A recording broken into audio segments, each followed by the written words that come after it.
Bienvenidos al ciclo de conversaciones online del Consorci de Salud y Social de Cataluña, 21 minutos con, sobre innovación, salud y medicamentos. Hoy nos acompaña el señor Iñaki Betolaza.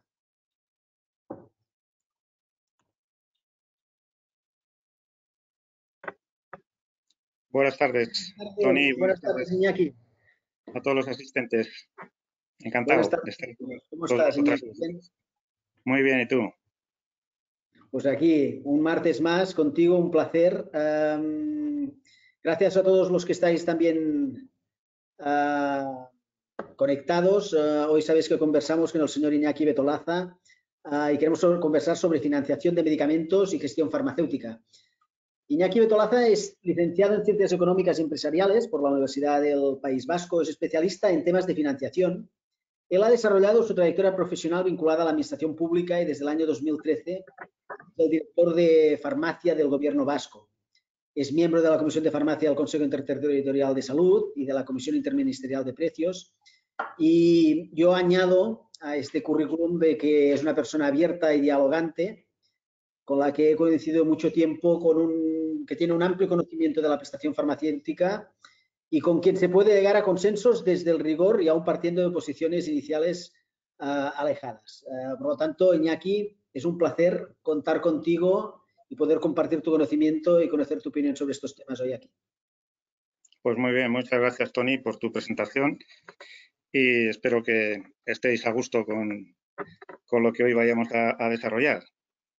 Seguro que sí. Vamos a empezar con temas de financiación y precios ya directamente.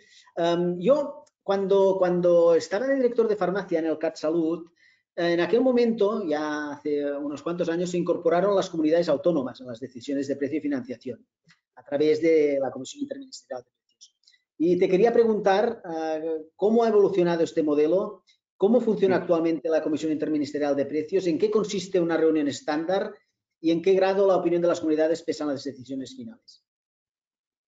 Bueno, realmente cuando tú y yo tuvimos ocasión de compartir experiencia en la Comisión de Precios, bueno, nuestra participación de algún modo era limitada y bueno, digamos que éramos un poco conejillos de indias en aquel momento, ¿no? Yo creo que pasamos por una fase dura, por qué no decirlo, y bueno, yo creo que eso nos curtió en el buen sentido y tuvimos ocasión también de conocer al resto de agentes que tomaban decisiones en ese ámbito, ¿no? Ahora bien, yo creo que es bueno reconocer, así como tanto tú como yo éramos personas, bueno, críticas en el buen sentido del término, ¿no? de aportar, digamos, cuestiones que permitiesen avanzar en todo lo referido a la determinación de inclusión de medicamentos en la prestación y a fijación de precios. Y en ese sentido, bueno, pues yo creo que tanto nuestra insistencia como mi persistencia, y quiero personalizar, ¿no? Porque lo hacíamos tanto a nivel institucional como a nivel público en las distintas oportunidades que teníamos y nosotros incluso ya más a nivel institucional de corte más político, incluso en negociaciones parlamentarias o incluso en negociaciones con el Gobierno, manteníamos nuestra pretensión, es decir, de que fuésemos miembros natos permanentes de la Comisión Interministerial de Precios de los Medicamentos. Bueno, en estos últimos tiempos nosotros no hemos conseguido ser un miembro nato permanente, pero sí que es cierto que las cosas han cambiado sustancialmente. En estos momentos, así como en los inicios éramos dos comunidades autónomas las que éramos titulares y otras dos comunidades autónomas ejercían de suplentes, en estos momentos son 3 las comunidades autónomas titulares, hay 3 suplentes, pero participan el conjunto de comunidades autónomas.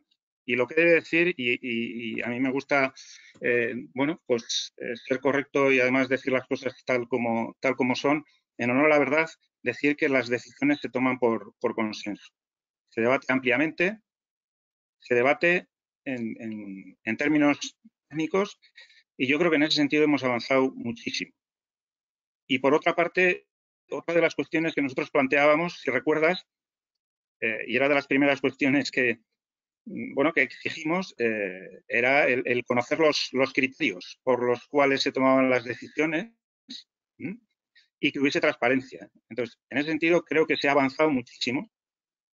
Es decir, hay una relación de criterios, se publican las decisiones, se publican, digamos, los extractos de los acuerdos. Digamos que en ese sentido yo creo que tenemos que felicitarnos por el camino que hemos seguido.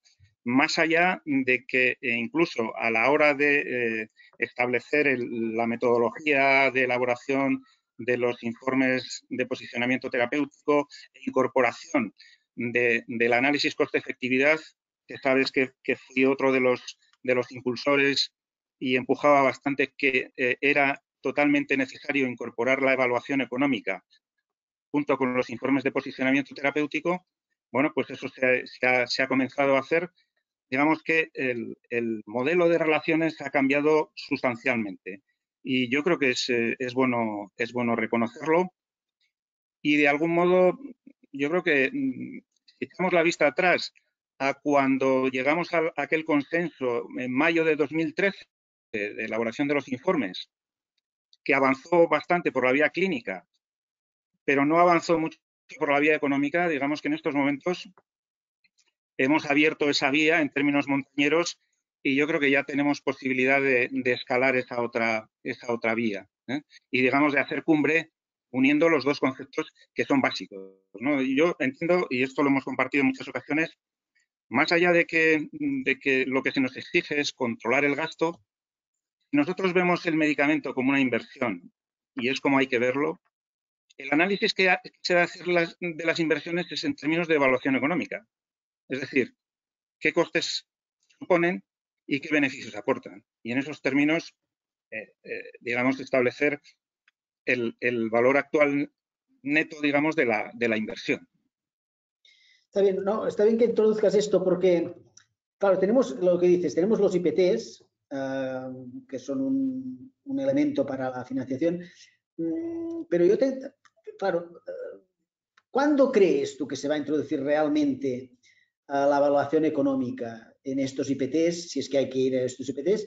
Y ligando esto, IPTs, evaluación económica, también te quería preguntar qué opinas de la propuesta que ha salido estos últimos días en prensa y en otros medios de la necesidad o no de crear un NICE o una estructura tipo NICE, que tenga este papel de generar evidencia y de ayudar a la toma de decisiones. Esta pregunta se la vamos a hacer también a todos los que nos escuchan, mientras tú nos das tu opinión. Sí. Bueno, en estos momentos, como te decía, a nivel organizativo, el modelo de relaciones ha cambiado sustancialmente. En definitiva, en estos momentos hay una red de evaluación de medicamentos, el famoso Revalmed, en el que participamos todas las comunidades autónomas con personas de los distintos ámbitos farmacéuticos, médicos y demás que participan en la evaluación de medicamentos. Y, por otra parte, también se ha incorporado la evaluación económica. Y se ha incorporado otro elemento de relevancia que tiene que ver con la valoración terapéutica de medicamentos, el famoso Valtermed, tratando de avanzar en la medición de resultados. Es decir, que aquellos ítems que nosotros planteábamos en su momento, que era necesario ir incorporando al sistema de determinación de financiación y precio de los medicamentos, pensamos que, bueno, con el ritmo que probablemente podemos tener, se están incorporando al sistema. Yo sobre el tema del NICE es un tema, o el HispANICE, es un tema recurrente.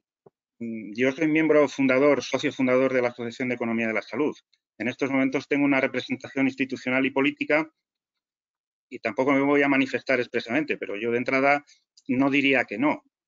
Yo abogo, y lo he dicho públicamente y lo hemos dicho políticamente, que tenemos que ser transparentes en la evaluación de medicamentos, que tiene que haber una evaluación económica rigurosa y, sobre todo, una cuestión importante, que yo siempre la repetía y siempre la repito, y la evaluación tiene que ser continua, no solo a la entrada del medicamento en el sistema, sino que tenemos que ser rigurosos en evaluar permanentemente lo que aporta el medicamento en el momento en que estamos, digamos, en relación con la práctica clínica, ¿no? Que es a lo que debe llevarnos, digamos, el análisis de lo innovador o no que es un medicamento. Entonces, en ese sentido, la evaluación es fundamental. Muy bien. Pues, de hecho, bueno, tú has dicho, se ha avanzado mucho. Lo del Revalmet yo creo que es una muy buena noticia y, bueno, ya veremos dónde va todo este tema de si tiene que haber un NICE o no. Lo que sí que tenemos es desde hace recientemente poco algo que hacía mucho que se había planificado, que es el Consejo Asesor de la Prestación Farmacéutica. Entonces, yo te quería preguntar, como miembro de la Comisión de Farmacia, que estás tú allí representando a tu gobierno, ¿qué expectativas tenéis de este Consejo Asesor? ¿Realmente estáis esperando sus propuestas para implantarlas o va a ser un ejercicio de reflexión más sobre el modelo?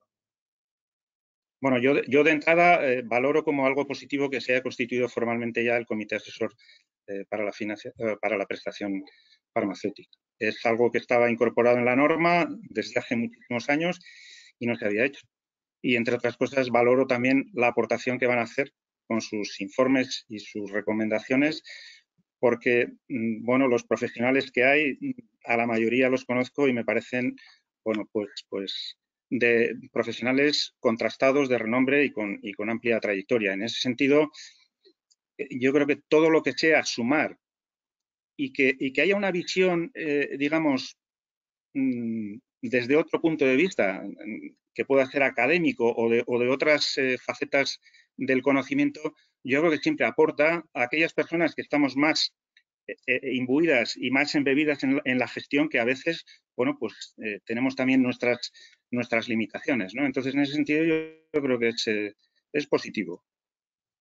Vayamos a ver lo que nos han dicho las personas que nos escuchan sobre el tema de si se necesitaría un NICE o no. Bueno, hay una mayoría, pero bueno, en todo caso, más o menos, mira, 2/3 partes pues opinan que, bueno, no, más. 75% sí, 25% no. Bueno, no es representativo, evidentemente, de todo el mundo, pero bueno, es lo que las personas que nos escuchan. Pero en cualquier caso, yo pienso que la gente, cuando manifiesta esto, es decir, está queriendo tener una estructura que aporte transparencia sobre los análisis que se hacen y demás, ¿no? Y es algo que compartimos todos, como decía al inicio, y que nosotros en alguna medida hemos sido impulsores también de esta dinámica de pensamiento. Muy bien, pues en esta línea hay un tema que está también muy ahora en discusión, de cómo se debería establecer el precio de los productos con múltiples indicaciones. Te lo queríamos preguntar a ti, también a la audiencia, a la que le hemos dado algunas opciones. ¿Cómo lo ves tú esto? Mira, esto yo me he manifestado, yo no sé si tú has estado presente o no, pero yo me he manifestado en el sentido de que, bueno, debieran de existir precios por indicación. Bien es cierto que cuando haces un análisis en profundidad de cómo funcionamos en la práctica, sí que es verdad que quizás aquí lo mejor es enemigo de lo bueno, porque es bastante difícil en la práctica controlar que, digamos, se están atribuyendo las indicaciones a las, digamos, a las realmente financiadas, es decir, o cómo distingues en la práctica cuando tú consumes un medicamento y cómo lo haces transparente y, digamos, lo validas con la compañía farmacéutica de que estás utilizando un determinado medicamento, digamos, que tenga un precio menor para la indicación adecuada y no lo estás utilizando para otra indicación, ¿no? Es decir, es complejo y a mí sí me gustaría, si esto existe en realidad en algún sistema de salud, ver realmente cómo funciona. Porque yo he tenido experiencia como miembro de algún comité de seguimiento de algún techo de gasto y sin llegar a este tipo de situaciones, pues te das cuenta que en un momento dado te ves en un brete porque los consumos pues se han desviado, porque se han derivado a indicaciones que en ese momento quizás no eran las establecidas, sino que podían estar en investigación, y esto se nos ha escapado a todos, digamos, al pagador, a la compañía farmacéutica y probablemente a los propios gestores clínicos, que esto a veces también le resulta bastante complicado de gestionar, ¿no? Muy bien. No sé lo que nos han contestado las personas que nos escuchan. Vamos a ver qué nos han dicho. Pues la mayor parte de ellos coinciden contigo, cada indicación un precio. Y después, pues básicamente todo otro, pues más o menos igual, un precio único por indicación, a cada indicación rebajar el precio existente o estableciendo los beneficios máximos por producto. Claro, detrás de todo esto está el concepto de innovación. ¿Qué es para ti la innovación? ¿Cómo se podría definir si un medicamento es innovador o no?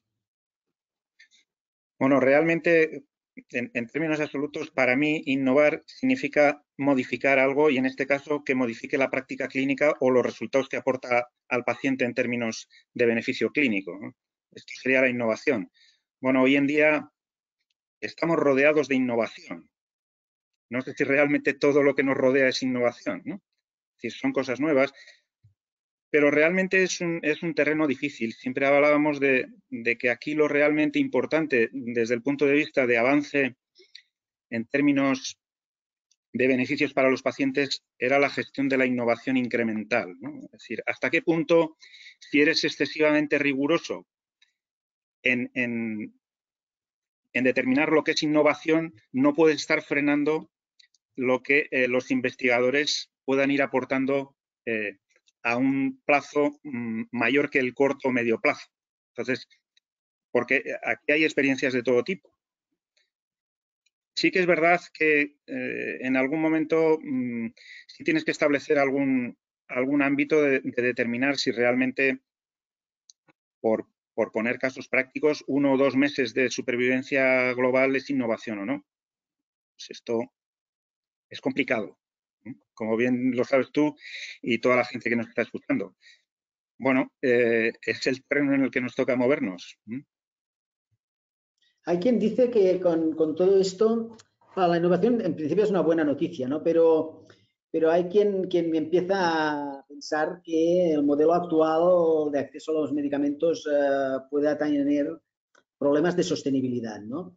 Y ante esto yo te preguntaría, ¿qué medidas crees que se deberían tomar? Esto por un lado. ¿Y qué medidas crees que se tomarán? Porque todo el mundo está esperando que pase algo. Entonces digo, ¿qué crees que pasará, pero qué crees que debería pasar? ¿O qué medidas deberíamos tomar? Bueno, yo creo que en principio lo que debemos de hacer, yo suelo abogar por el diálogo colaborativo. Porque aquí, como nos pongamos en plan digamos, de competición entre unos agentes y otros, probablemente nos lleve a todos por mal camino. Tenemos que ser todos conscientes de cuál es la senda que estamos recorriendo. Y sí que es verdad que en línea con lo que veníamos trabajando hace unos años, ha habido determinadas apariciones, ¿no? Pues que nos han hecho, digamos, sufrir, ¿no? Es decir, una tensión importante desde el punto de vista presupuestario.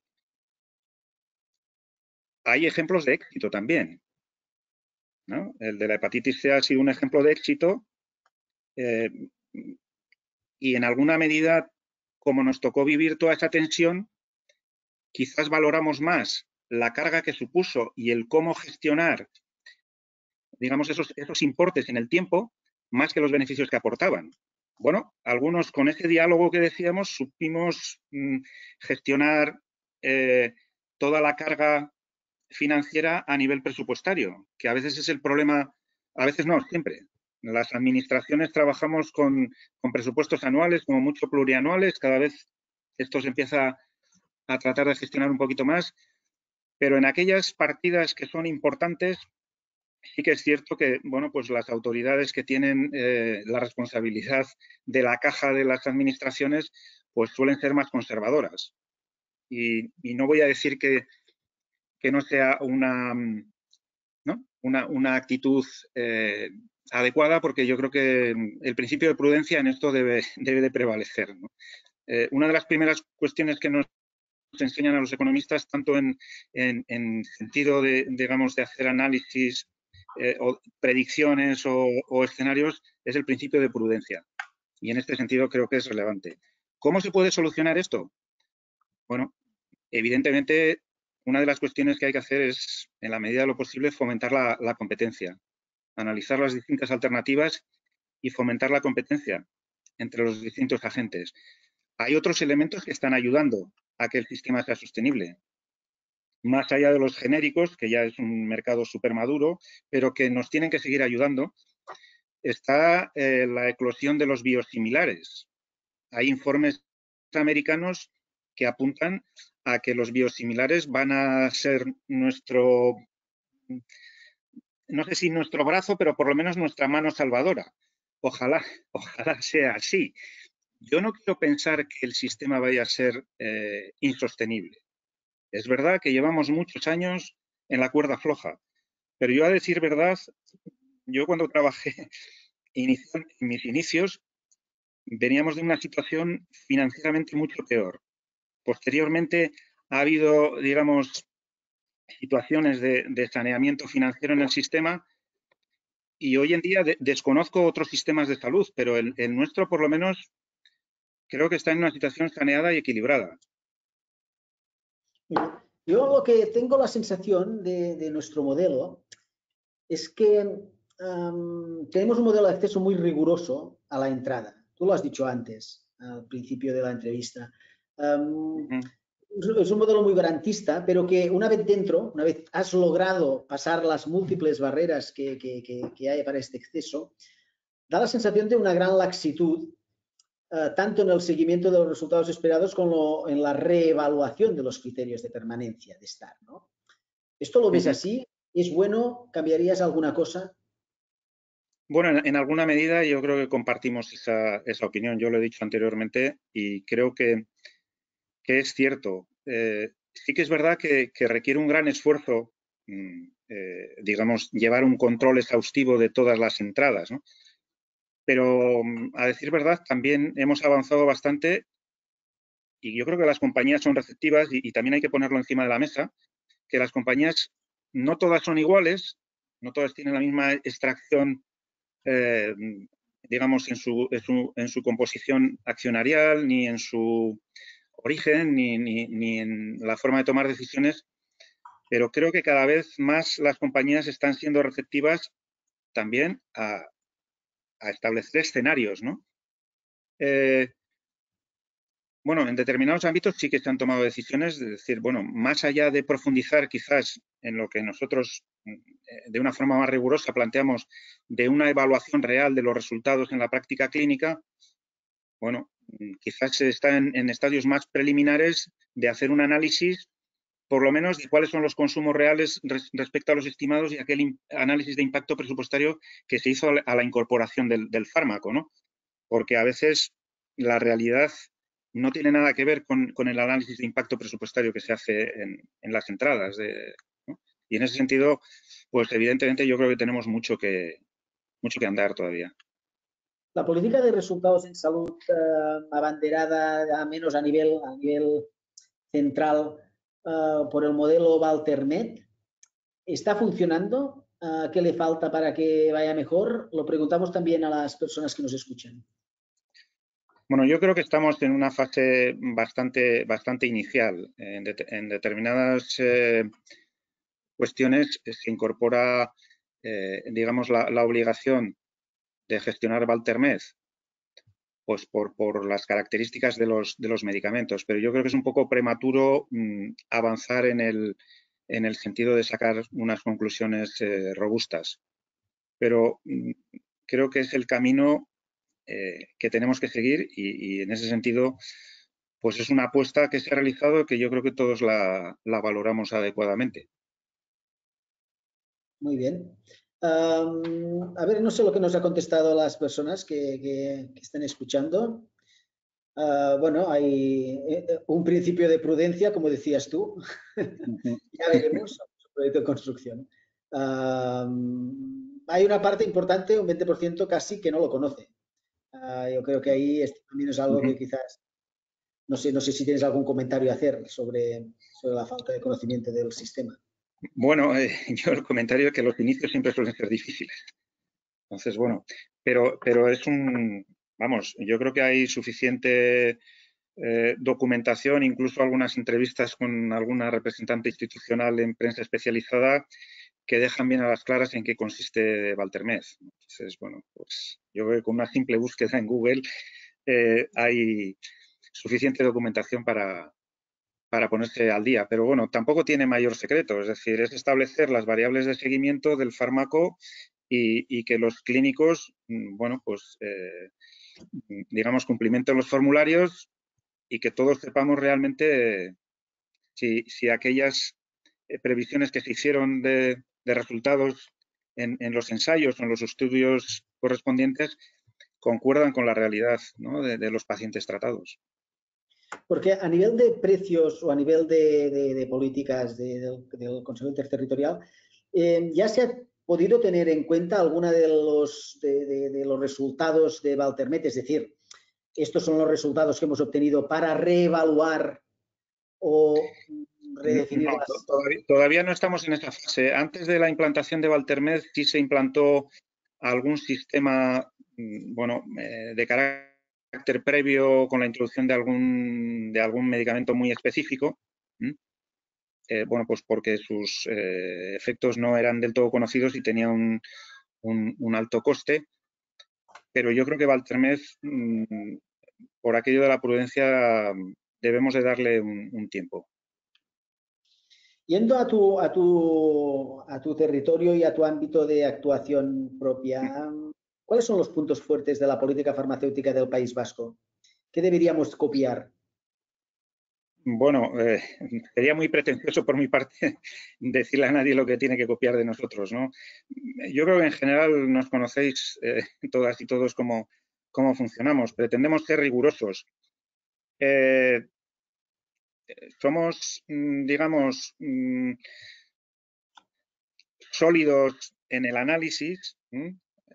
Esto alguien dirá que nos cuesta, digamos, ¿no?, arrancar, pero cuando arrancamos nosotros apostamos 100% y en este sentido, hablando de innovación, nosotros hemos sido siempre, bueno, unos claros apostadores por incorporar la innovación en toda nuestra historia. Lo hemos tratado de hacer con rigor, contando con nuestros profesionales, tanto farmacéuticos como clínicos de las diferentes especialidades. Tenemos una comisión corporativa de farmacia que analiza en profundidad, más allá del establecimiento de posicionamientos en función de las diferentes ofertas y resultados de los fármacos, incluso situaciones individuales. Y bueno, también tenemos digamos, una larga trayectoria de una compra integrada que yo creo que nos ha dado pues cierta estabilidad, que creo que es muy relevante a la hora de tener ese diálogo colaborativo que digo yo con la industria farmacéutica, que creo que es totalmente necesario. O sea, no voy a decir que amigos no seremos, ¿no?, pero no nos podemos hacer daño, porque todos somos parte del mismo negocio. Entonces, a todos nos debe de ir bien. Esa es un poco nuestra filosofía. Hay un elemento que no has citado, pero del que yo he estado intentando seguirlo y porque es un tema muy, muy interesante, que es el modelo que has implantado y has liderado sobre la atención farmacéutica en las residencias geriátricas. ¿Cuáles son los puntos clave, los pilares de este Realmente, modelo? cuando me he referido a la política farmacéutica, me estaba más refiriendo al ámbito de innovación, medicamentos hospitalarios, pero bueno, dentro de lo que es la política farmacéutica, nosotros tenemos una clara apuesta por la propia integración de las oficinas de farmacia en el sistema de salud. Y a través de la colaboración con el resto de agentes del sistema y con el ámbito sociosanitario. Y todo esto a través del desarrollo de programas de atención farmacéutica. Ahí tenemos una larga trayectoria y este año pasado, pues tristemente la pandemia nos frenó en seco con otra serie de proyectos que teníamos, pero que este año ya los vamos a retomar. En el ámbito de las residencias, lo que hemos hecho fundamentalmente ha sido atender con rigor un ámbito que estaba, digamos, en nuestra norma ya de hace muchos años planteado, que luego todo el mundo ha pensado que estábamos dando solución a esto por aquello del Real Decreto Ley 16/2012, pero no, nuestra vocación de atención del ámbito residencial dista de hace mucho más tiempo, y de hecho ya teníamos una serie de acuerdos con, digamos, con los colegios de farmacéuticos y demás. Ahora el avance ha sido totalmente cualitativo desde el punto de vista de la filosofía de incorporar la atención farmacéutica a las personas residentes. O sea, hemos actuado en 3 ámbitos. En el ámbito de desarrollo normativo, de regular lo que son los servicios de farmacia y los depósitos de medicamentos en las residencias, estableciendo toda una serie de requerimientos. Por otra parte, hemos actuado en el ámbito de la calidad. En estos momentos hemos incorporado la atención farmacéutica en todas las residencias y las residencias de 100 o más plazas y las residencias públicas han optado por tener depósitos de medicamentos dependientes de los servicios de farmacia hospitalarios del sistema sanitario de Euskadi. ¿Vale? Y las residencias privadas, digamos, de menos de 100 plazas han optado por tener depósitos vinculados a oficinas de farmacia. Pero en cualquier caso, lo relevante es que tanto las oficinas de farmacia que atienden esos depósitos y a esas residencias, como aquellas que dependen de nuestros servicios de farmacia hospitalaria, tienen que desarrollar atención farmacéutica de acuerdo a un plan de atención farmacéutica que hemos establecido y a una serie de funciones. Y ahí hemos incorporado en la definición de este plan de atención farmacéutica a todas las sociedades científicas del sector, colegios farmacéuticos y instituciones de renombre aquí, como puede ser la Fundación Matía, aparte del Departamento de Salud y Osakidetza. En definitiva, en aquellas residencias de menos de 100 plazas, la oficina de farmacia establece un acuerdo con la residencia sobre digamos, el nivel de prestaciones que va a tener, y eso tiene un visado por parte de la Administración y se reserva la capacidad de auditar si eso se está desarrollando en la práctica. Y en el caso de las que dependen de nuestros servicios de farmacia hospitalarios, hemos incorporado 17 personas para desarrollar todo lo que tiene que ver con la atención farmacéutica, bueno, desde el punto de vista de adecuación de la medicación, revisión y establecer un diálogo con los servicios asistenciales de las residencias de cara a dar la mejor atención y la adecuada terapéutica a estas personas residentes. Yo creo que es un modelo que, y a la vista de lo que hemos visto en esta situación de pandemia, pensamos que es totalmente necesario y que va a mejorar la dignidad en la vida de estas personas. Pues felicidades, porque todos estos modelos de integración son realmente muy, muy importantes e interesantes. Has hablado de... Tony, perdona, se me olvida el tercer punto que decía, que es el de la eficiencia, que es el que generalmente los titulares de prensa es el primero que me sacan y casi lo he hecho a propósito, lo he dejado para el final, ¿no? Desde el punto de vista de eficiencia va a suponer un avance importante. Estamos desarrollando una unidad de farmacia sociosanitaria innovadora que va a preparar dosis personalizadas para atender a todas estas personas residentes. Aproximadamente vamos a dar servicio a 13.000 personas con entregas semanales, todo un sistema robotizado y con un, digamos, proceso logístico también bastante innovador. Pues muy bien, muy bien. La verdad es que, bueno, esperaremos también que a ver si cuando ya tenéis los datos podéis publicar esta eficiencia, lo que ha conseguido, ¿no? Ya no solo en términos de mejor atención al paciente, sino también en términos de mejor utilización de los recursos. Con esto de la integración que hablabas, y lo tenéis vosotros como modelo, yo siempre te lo he oído decir, eres una persona que siempre ha dado el mismo, ha seguido la misma línea, pero ¿por qué cuesta tanto esto que tú quieres conseguir y que muchos también lo hemos intentado, que es integrar a las oficinas de farmacia en el modelo asistencial, pero de verdad? Es decir, ahora dices, ¿tienen que vacunar o no? ¿Tienen que dispensar medicación hospitalaria o no? ¿Podrían hacer otras cosas? Te lo pregunto y también se lo preguntamos a las personas que nos escuchan. Sí, mira, esto es una preocupación compartida, no solo por parte nuestra, sino también por parte de los propios representantes institucionales de los colegios de farmacéuticos, ¿no? Bueno, nosotros estamos empeñados en que se integren y tenemos varios proyectos que creo que son de relevancia. Más allá de los programas de atención farmacéutica que he citado antes, clásicos que se iniciaron en los años 80 y 90, ¿no? Como pueden ser todo el tema de intercambio de jeringuillas, dispensación de metadona. A mí siempre me gusta resaltar el convenio de atención domiciliaria de aquellos pacientes que son atendidos por los servicios de asistencia social de los ayuntamientos, que es un claro exponente de una colaboración sociosanitaria. Y es algo que, desde nuestro punto de vista, va a ir creciendo, porque la gente, más allá de que sea difícil, digamos, hacer crecer el modelo de residencias, cada vez tiene más interés en vivir en sus domicilios. Y estas personas, en algunos casos también grandes dependientes atendidos por cuidadores en sus domicilios, la mayoría son grandes consumidores de fármacos y pensamos también que hay que darles una debida atención. Estamos empeñados también en que la farmacia sea una parte integrante del equipo asistencial, en definitiva porque como agente social, que es más allá de agente sanitario, queremos que haga también esa labor de agente social en la comunidad y que tenga una relación con nuestros profesionales sanitarios que pueda ser también transmisor de determinadas situaciones que se plantean o que rodean al paciente, que incluso se las pueda transmitir, eventos relacionados con la medicación o no, y tenemos un proyecto de comunicación farmacéutico-médico que quedará reflejada toda esa comunicación en la historia clínica.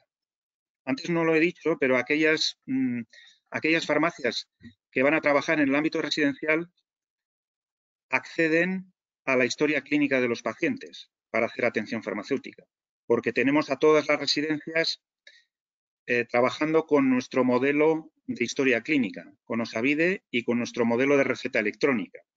Entonces, en ese sentido, esto es algo que va a ir generando también cultura desde un punto de vista más existencial.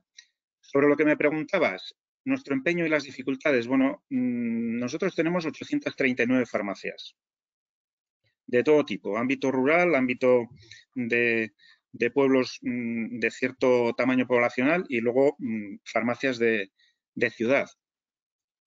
Esto, como suelo plantear yo, es un tema de querer, saber y poder.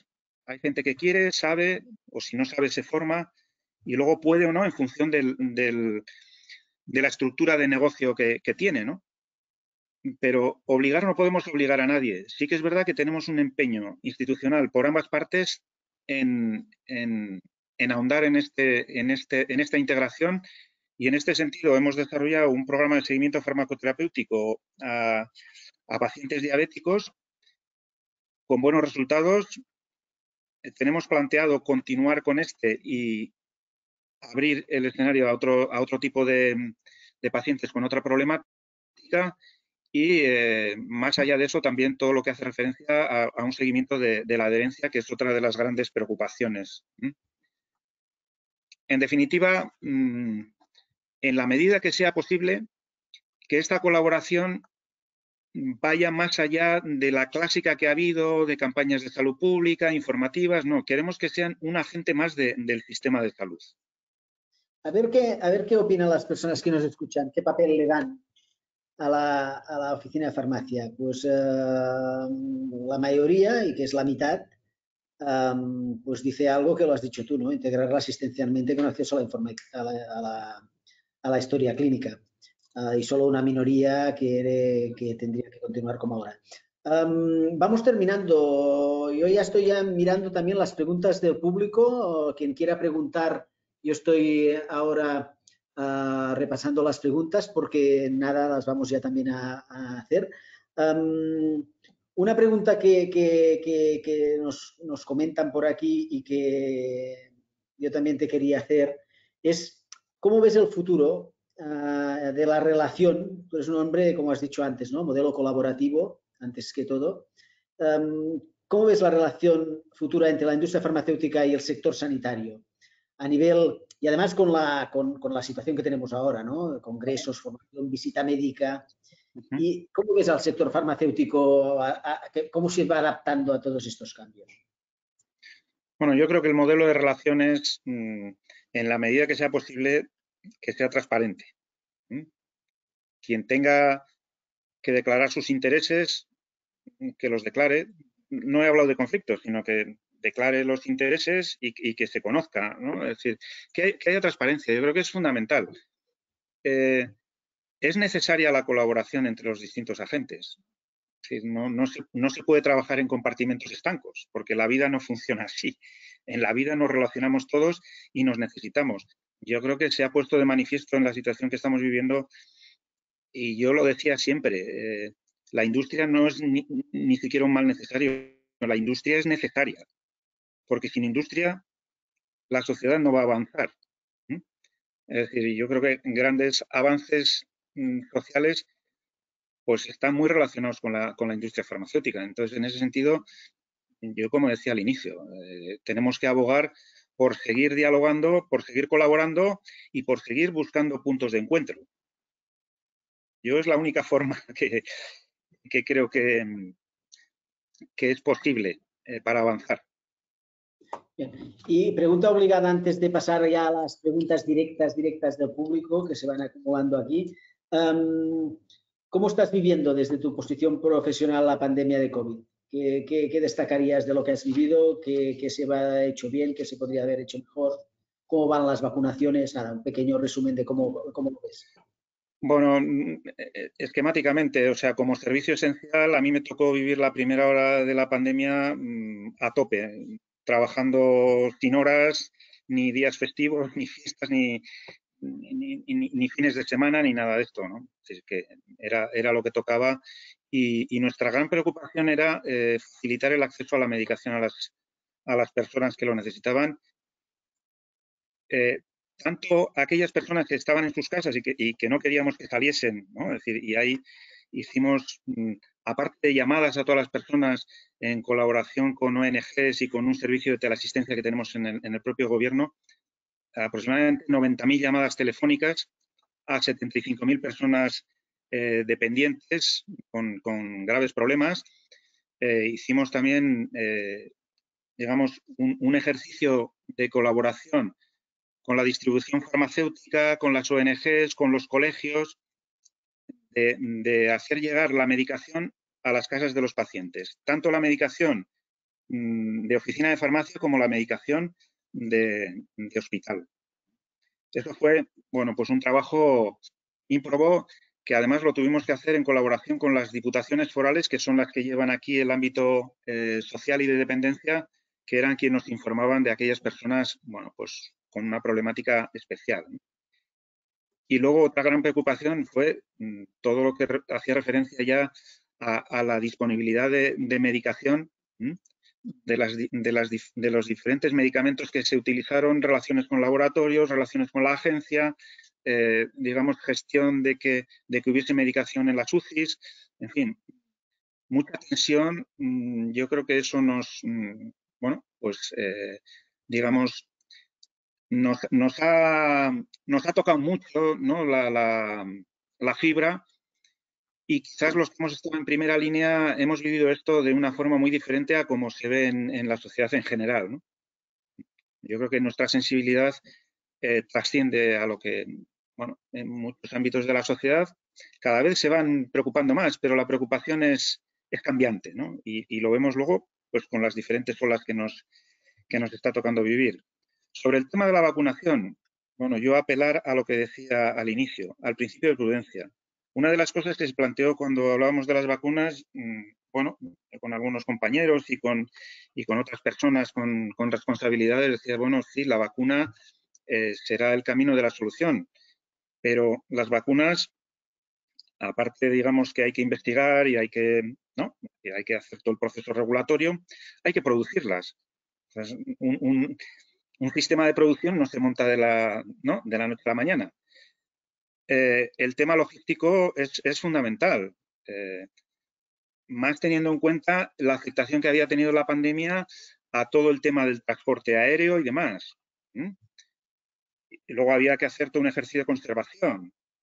Bueno, nosotros hemos tenido que autorizar aquí el almacén, que es quien gestiona las vacunas a menos 80 grados en tiempo récord. Es decir, ha habido que hacer toda una serie digamos, de actuaciones para dar cobertura a todo este escenario que tenemos en estos momentos de vacunación. Y luego, cuando han llegado las vacunas y en previsión de que podían ocurrir rupturas de stock, porque era muy difícil de mantener un sistema de producción a tope y tratar de dar servicio en estos momentos, por lo menos a los países occidentales, que han sido los que en el marco de la Unión han llegado a ese tipo de acuerdos de compra de vacunas, pues nosotros decidimos, por principio de prudencia, garantizar que en esos 21 días de la vacuna de Pfizer pudiese haber segunda dosis para vacunar a los inicialmente vacunados, ¿no? A las personas de las residencias. En este sentido, bueno, más allá de las cuestiones que surgen en prensa y que yo creo que nuestra decisión ha sido la adecuada y correcta, y el tiempo nos está dando la razón, ¿no? Pero bueno, este tipo de cuestiones supongo que van a ser anécdotas en la medida que esto, la vacunación, ya hemos empezado con los profesionales sanitarios y cuando lleguemos a población general, pues entiendo que esto nos vamos a olvidar de ello, ¿no? Tengo dos preguntas de Paloma Barja, una sobre Valtermed y otra sobre Revalmed. La de Valtermed nos comenta que aparte de lo colgado hay poca información y que se desconoce o te pregunta cómo se hace el seguimiento de estos resultados en salud. Y la pregunta de Revalmed nos comenta de que, claro, que puede ser una barrera de tiempo, alargando los tiempos. Entonces, opina, te pregunta si crees que hay suficientes recursos humanos y económicos para implantar Revalmed tal y como lo presentó el Ministerio, para que esto no suponga estos posibles o potenciales retrasos. Bueno, en primer lugar, saludarle a Paloma y a ver cuándo nos vemos en persona, que hace mucho tiempo que no nos hemos visto. Vamos a ver, empezaré por el tema de Valtermed. Yo lo he dicho, es decir, estamos en unas fases iniciales, pero al final se han establecido para cada medicamento una serie de variables y en la medida que los clínicos aporten información, pues se darán a conocer primero internamente. Nosotros todavía tampoco tenemos mayor información. Estamos en una fase preliminar y ahí tenemos que ser pacientes. Y el tema de Revalmed se ha establecido de esta manera precisamente para tratar de aprovechar todos los recursos que puede haber en el sistema. No se ha hecho, vamos, yo espero que no suponga retrasos, sino precisamente que se pueda acelerar la situación que teníamos hasta ahora. Tengo aquí, Víctor Sabel te felicita por tu participación y te pregunta si le gustaría introducir el concepto de nanomedicinas y saber cuál es tu visión o conocimiento sobre este tema. Bueno, yo no sé si me lo habrá escuchado en alguna intervención mía, porque en alguna intervención yo sí que hice alguna aportación en este sentido, que la propia industria, y esto es algo compartido también, ¿no? Bueno, es compleja a veces la producción de medicamentos, ¿no? Y sobre todo la configuración hasta que un medicamento, digamos que se ensambla, permitirme hablar en estos términos, y se pone a disposición del paciente. Y yo sí que en algún momento hice el planteamiento de que la industria también tenía que evolucionar, tanto desde el punto de vista de metodología de la investigación. En este sentido, yo he tenido la suerte de poder compartir con alguna persona que ha trabajado muchos años en investigación clásica en grandes compañías, que bueno, estaba tratando de orientar otra visión, ¿no?, para acelerar las fases de investigación. y sobre todo también desde el punto de vista de fabricación de medicamentos utilizando nanotecnología. Yo creo que es una gran oportunidad, ¿no? Creo que en este sentido, bueno, pues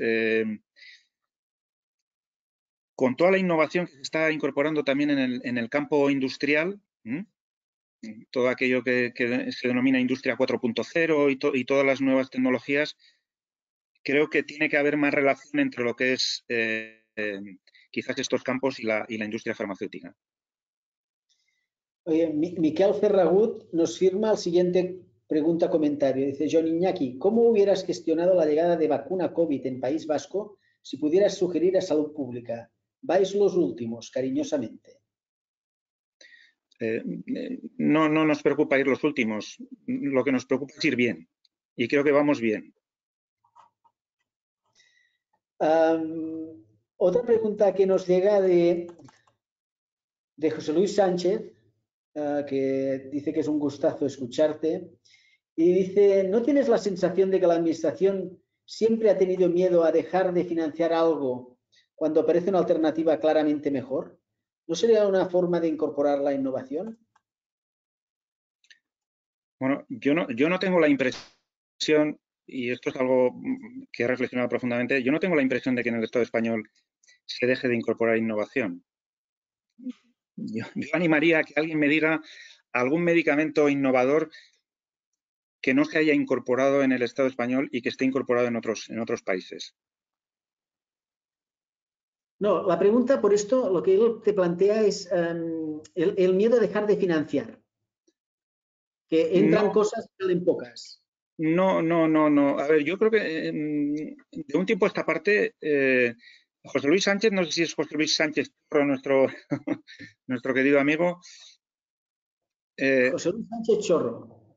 Sí, pues un saludo también a José Luis, que tenemos alguna visita pendiente además.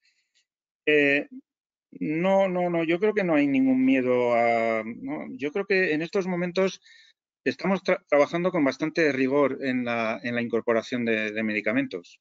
No tengo yo esta sensación. Pregunta de Montse Sánchez Agustino. Aparte de felicitarte por tu trabajo colaborativo con las oficinas de farmacia, dice, me gustaría preguntarte cómo ves el trabajo de las personas que trabajamos en Market Access en las compañías farmacéuticas y qué futuro se nos avecina. Bueno, mi buena amiga Montse me ha hecho una pregunta un poco complicada. Yo, de futuribles, casi ni el mío, ¿no? Entonces, no, bueno, yo creo que en principio la visión que yo tengo de esta figura es muy positiva. Tengo mucha relación con esta figura, ¿no? Y en general yo creo que las relaciones son buenas. Nos intercambiamos información, es decir, nos hacemos aportaciones que pensamos que son de relevancia y va en línea con eso que decía anteriormente, ¿no? ¿Qué futuro tiene? Pues el futuro yo creo que tiene que ser quizás incluso de más desarrollo que el tenido hasta ahora. Yo creo que el Market Access tiene que tener una relación muy directa con los responsables de farmacia de las distintas comunidades autónomas. Nosotros, como bien sabes, Monse, y como bien saben algunas otras compañías, en esta participación en todo el ámbito de financiación y tal, hemos abogado porque las propias compañías, cuando tengan ciertas preocupaciones o piensen que deben de hacernos aclaraciones o aportaciones relevantes sobre el medicamento en cuestión o sobre la estrategia de incorporación del medicamento, nosotros lo que les pedimos es que vengan a hablar con nosotros, nos lo cuenten y así vamos con una mayor información, con un mayor contraste y de algún modo, bueno, nuestras decisiones van a ser soportadas con un contraste mayor de todas las partes. En ese sentido, pues también una invitación a las compañías a ahondar en esta labor. Para nosotros es mucho más esfuerzo, pero nosotros tenemos una reunión en breve y yo creo que tengo creo que son 3 videoconferencias en estos próximos días con compañías para ahondar en esta línea. O sea que, bueno, Monse, no te preocupes del futuro, que vuestro futuro está garantizado. Pablo Perlado nos pregunta, como miembro de la CIM, ¿cuál es tu opinión sobre la intervención de precios de mascarillas y sobre todo de geles hidroalcohólicos? ¿Hasta cuándo durará esta excepcionalidad? Bueno, yo creo que la decisión que se tomó en un principio era necesaria pues porque el mercado como tal no existía. Yo creo que en estos momentos ha habido una revisión de precios, se ha tomado una decisión como se podían haber tomado otras, pero sí que es verdad que el mercado se está regulando en términos de mercado, ¿no? de oferta y demanda. Bueno, al final este tipo de decisiones, aparte de, digamos, de las propias de mercado, también tienen su peso político y yo creo que es importante considerarlo. No tengo capacidad para decir cuánto tiempo va a durar esta situación, pero yo creo que en estos momentos el precio de una mascarilla en el mercado no es una preocupación relevante para ningún consumidor, que yo creo que es lo trascendente. Nos quedan 3 preguntas porque ya cerramos el turno del público para poder acabar en un rato. Tenemos una pregunta de José Luis Castell que nos dice, perdona porque ha entrado otra pregunta aquí. Te felicita por tu claridad, transparencia y las iniciativas y te pregunta cómo se podría potenciar la colaboración público-privada para desarrollar programas de mejora de la adherencia. Bueno, como bien sabes, José Luis, al que aprovecho también para saludar, bueno, yo he comentado que vamos a desarrollar proyectos de adherencia. Teníamos algunos proyectos también relevantes que la actual situación pues nos impide desarrollarlos, digamos, con la cercanía que procede, que tiene que ver también bastante con el patient journey, que está muy relacionado con la adherencia. Bueno, ahí hay un claro campo de colaboración público-privada. Más allá de los convenios que establezcamos nosotros con los colegios de farmacéuticos para hacer un seguimiento de la adherencia en términos globales, hay alguna patología o algunos tratamientos que requieren, bueno, pues conocer más a fondo las peculiaridades de los pacientes en su interacción con los tratamientos y con los clínicos que los tratan, ¿no? Es decir, en definitiva, saber muy bien en qué se sustancia esos niveles de adherencia. Mónica Parramón nos comenta que desde las centrales europeas o globales les transmiten como que tienen una imagen de España de lentitud en la aprobación de fármacos. Y te preguntas si en el futuro vamos a ser más ágiles o... Bueno, este es un tema recurrente, no nos vamos a engañar, pero aquí hay varias partes y las partes tienen sus intereses y los gestionan como es conveniente. Entonces, yo creo que esto también ha cambiado bastante y la nueva normativa de procedimiento administrativo, porque no podemos olvidar que estos expedientes de precio y financiación están incardinados en la ley de procedimiento administrativo y eso está tasado, con lo cual, bueno, no es que haya retrasos. Hay unos tiempos tasados y bien las compañías aplican al procedimiento o no aplican o en determinados momentos prefieren no incorporarse a los precios que se les plantean o a las condiciones que se les plantean. Entonces, claro, esto no es blanco o negro. Esto depende del proceso de negociación. Y hay cosas que han entrado muy rápido. Y creo que es justo reconocerlo. Las terapias avanzadas han entrado por la vía rápida. Las CAR-T, no sé otros países a qué velocidad las han incorporado, pero nosotros las hemos incorporado a una gran velocidad.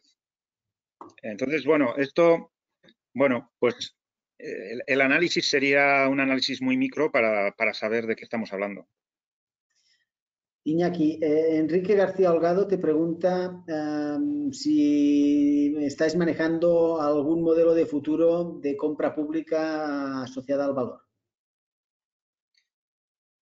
Bueno, esto está en los desideratum. Luego en la práctica, pues suele resultar más complicado, ¿no? Pero yo pienso que en ese diálogo con las compañías también tenemos que ir avanzando en este sentido. Y también aprovecharé para decir que en muchas ocasiones nos encontramos con, bueno, pues con propuestas que son innovadoras en sí mismas, pero a veces también con propuestas conservadoras. Con lo cual, sí es verdad que tenemos que avanzar primero en definir lo que es el valor, por ambas partes. Y esto no suele ser sencillo. Yo sí me atrevería a apuntar que debiéramos de hacer alguna apuesta de compra pública innovadora en la que se pudiese trabajar en la determinación del valor y que eso terminase en un contrato público. Terminamos ya con dos preguntas de Paloma Barja. La primera es que nos dice que en los próximos años va a haber un importante desembarco de compañías biofarmacéuticas que se deberán instalar en los distintos países y que podrían hacer las autoridades sanitarias para atraer en sus comunidades autónomas la localización de estas empresas. Esta es la primera pregunta.